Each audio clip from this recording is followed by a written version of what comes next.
Salah satu harta terbesar dalam hidup Kristen kita adalah nama Tuhan.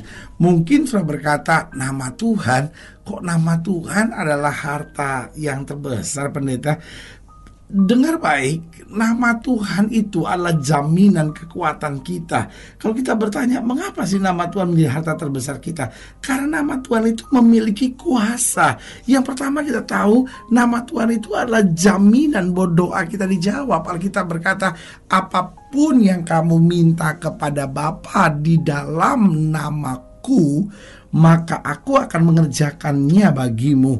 Makanya Alkitab berkata nama Tuhan adalah perlindungan yang kuat, tempat orang benar berlari dan mendapat selamat. Jadi jelas yang pertama kita tahu bahwa nama Tuhan adalah jaminan bahwa doa kita dijawab. Waktu kita berkata dalam nama Yesus aku berdoa, maka doa kita mendapat kepastian jawaban. Yang kedua saya pelajari mengapa nama Tuhan adalah salah satu harta terbesar dalam hidup Kristen kita.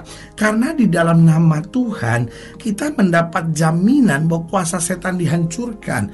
Nah, Alkitab dengan tegas berkata bahwa kalau kita usir setan dalam nama Yesus, maka setan itu akan lari. Tidak ada setan yang tahan dengan nama itu. Karena nama Yesus, kata Alkitab, nama di atas segala nama yang membuat setiap kuasa akan bertelut, yang membuat setiap lutut akan gemetar. Nama Yesus itu. Yang ketiga, mengapa nama Tuhan merupakan salah satu harta terbesar? Karena di dalam nama Tuhan kita ada jaminan bahwa damai sejahtera akan kita terima. Saudara lagi susah, saudara lagi berbeban berat, saudara lagi rasa begitu panik, tapi saudara mulai imani, di dalam nama Yesus aku tolak segala sesuatu kekhawatiran ini. Aku yakini damai sejahtera Tuhan turun. Dan di dalam nama itu maka damai sejahtera Allah mengalir. Dan yang keempat saya pelajari mengapa nama Tuhan itu memiliki kuasa. Karena nama Tuhan itu menjadi jaminan bahwa kemenangan tersedia ketika sudah menghadapi masa-masa yang sukar. Oh, ketika engkau tidak bisa berlari kepada siapapun, panggil nama itu di dalam nama Yesus, dan sudah lihat ada kemenangan, ada kuasa, ada kemuliaan, ada jaminan kepastian yang akan kita terima. Haleluya. Selamat datang dalam program kita hari ini, harinya Tuhan, sebuah program rohani yang kembali mengingatkan kepada kita betapa pentingnya kita menjadikan firman Tuhan sebagai dasar keseharian hidup kita. Karena selama kita jadikan firman Tuhan sebagai dasar keseharian hidup kita, langkah-langkah ke depan kita penuh dengan kepastian, kemenangan, berkat, mujizat, dan perkara-perkara besar. Haleluya. Dan di dalam program ini kita sedang bicara memang tentang kemegahan nama Tuhan, bahwa nama Tuhan itu megah buat kita. Nama Tuhan akan mendatangkan kemegahan buat kita, dan nama Tuhan akan senantiasa membawa kita pada suasana yang penuh sukacita dan damai sejahtera. Haleluya.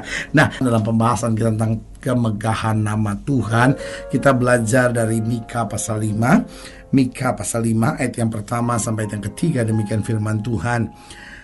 Tetapi engkau, hai Betlehem Efrata, hai yang terkecil di antara kaum-kaum Yehuda, daripadamu akan bangkit bagiku seorang yang akan memerintah Israel.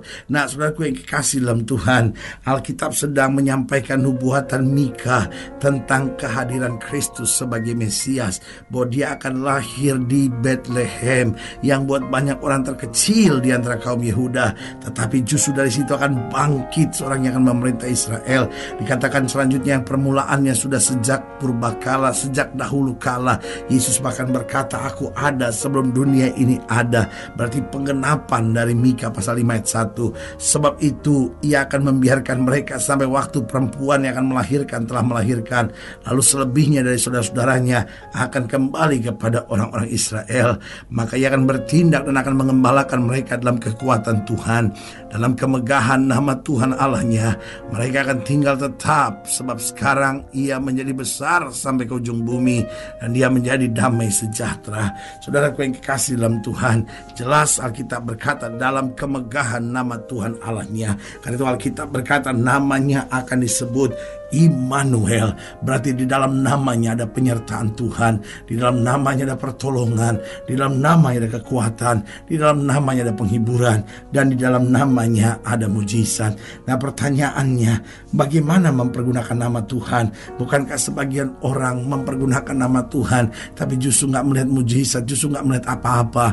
Alkitab sudah tegas berkata, jangan menyebut nama Tuhan dengan sembarangan, karena bukan saja tidak ada kuasanya, tapi Alkitab berkata Tuhan memandang bersalah orang yang menyebut namanya dengan sembarangan. Bagaimana mempergunakan nama Tuhan agar nama itu menjadi megah dan mendatangkan kemegahan buat kita? Yang pertama, kita harus mempergunakan nama Tuhan dengan iman. Artinya ketika kita berkata di dalam nama Yesus, maka iman kita harus turut bersama dengan nama itu. Iman kita harus mengingat apa yang sudah Kristus kerjakan di atas kayu salib. Iman kita harus mengingat segala janji-janjinya. Iman kita harus dibangkitkan untuk mengetahui segala kuasa yang dahsyat yang dimiliki oleh nama itu.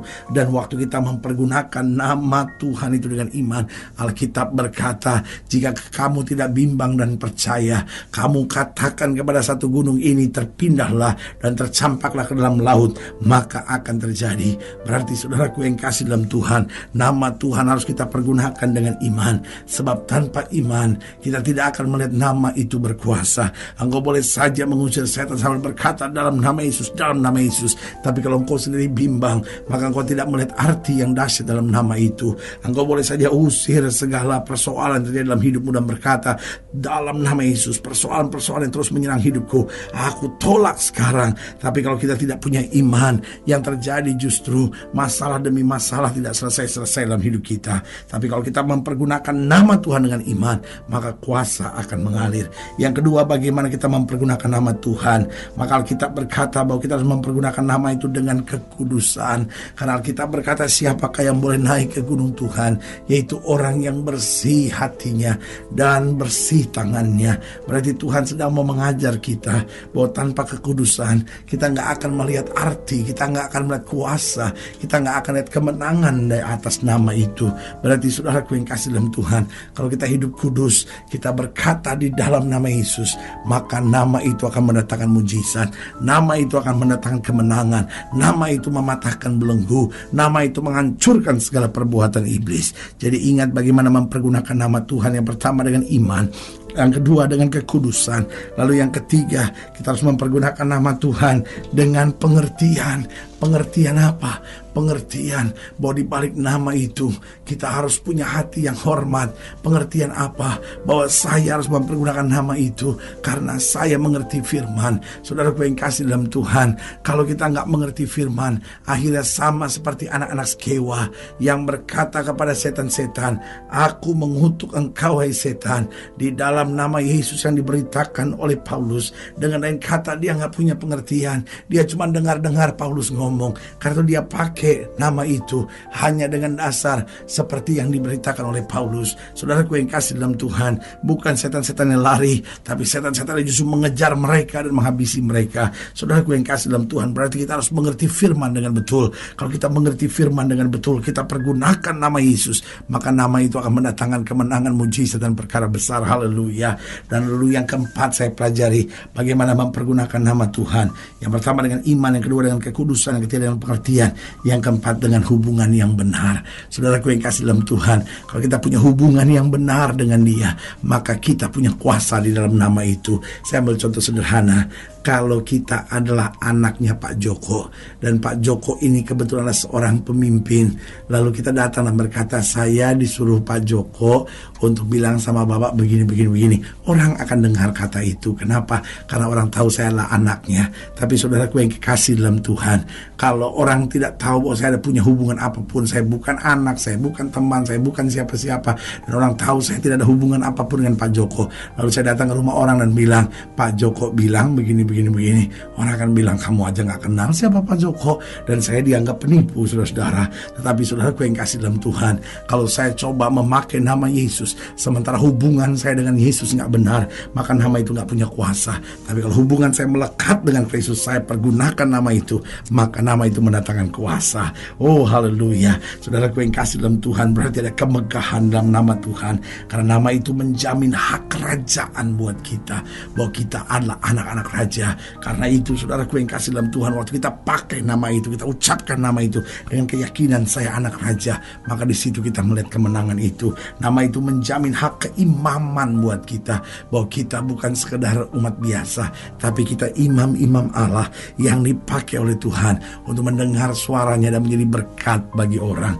Yang ketiga, nama itu menjamin hak kebenaran, bahwa kita tidak lagi hidup dalam dosa, tapi kita hidup dalam kebenaran kuasanya. Dan nama itu menjamin hak kemuliaan, bahwa kita nggak akan turun, tapi diangkat naik dalam kemuliaannya, karena kuasanya yang dahsyat atas kita. Karena itu saudaraku yang kasih dalam Tuhan, mari kita sadar ada harta yang terbesar yang kita miliki. Jangan bersandar pada kekuatan kita, jangan bersandar pada manusia, tetapi pergunakan nama Yesus. Hidup benar, hidup dalam iman, hidup dalam kekudusan, hidup dengan pengertian yang benar, memiliki hubungan yang akrab dengan Tuhan. Engkau akan melihat kemenangan dan kepastian mujizat. Haleluya. Saudaraku yang kasih dalam Tuhan, jika saudara ingin dilayani lebih jauh, hubungi kami melalui telepon, hubungi kami melalui surat, kunjungi website kami, karena kami ada untuk membawa Bapak Ibu saudara senantiasa lebih dekat pada Tuhan dan mengalami kasih kuasa mujizat yang luar biasa. Haleluya. Secara khusus melalui program ini juga saya mau berdoa buat setiap orang yang sakit, setiap orang yang berbeban berat, karena saya percaya bahwa bagi Allah tidak ada perkara yang mustahil. Dan saudara-saudara yang ingin didoakan secara khusus, boleh taruh tangan kanan saudara di dada, dan kita akan berdoa. Mari kita berdoa. Bapa, dalam nama Yesus hamba doa buat setiap pendengar sekalian, khususnya mereka yang taruh tangan kanan di dada karena sakit dan butuh mujizat. Dalam nama Yesus Tuhan jamah, yang lemah membutuhkan kekuatan Tuhan jamah, yang rumah tangganya goyah dan membutuhkan damai sejahtera Tuhan jamah di dalam nama Yesus. Bahkan mereka yang mungkin selama ini terus menerus diikat dan diserang oleh kuasa kegelapan, hamba doa di dalam nama Yesus Tuhan jamah. Bahkan yakinkan kami bahwa ada kuasa di balik nama Yesus, sehingga kami pergunakan nama itu untuk kemenangan, untuk kepastian, untuk damai sejahtera dalam hidup kami. Di dalam nama Yesus kami berdoa. Haleluya. Amin. Saudara yang kasih dalam Tuhan, kita sudah berdoa. Ingat, tidak pernah Allah lalai menepati janjinya. Inilah saatnya buat kita untuk bangkit bersemangat, bersuka cita dalam menghadapi segala perkara. Karena kita tahu Yesus hidup, Yesus berkuasa, dan Yesus selalu menyediakan yang terbaik buat anak-anaknya. Doa saya menyertai saudara. Sampai berjumpa pada program berikut, dan jangan lupa jadikan hari ini harinya Tuhan. Haleluya.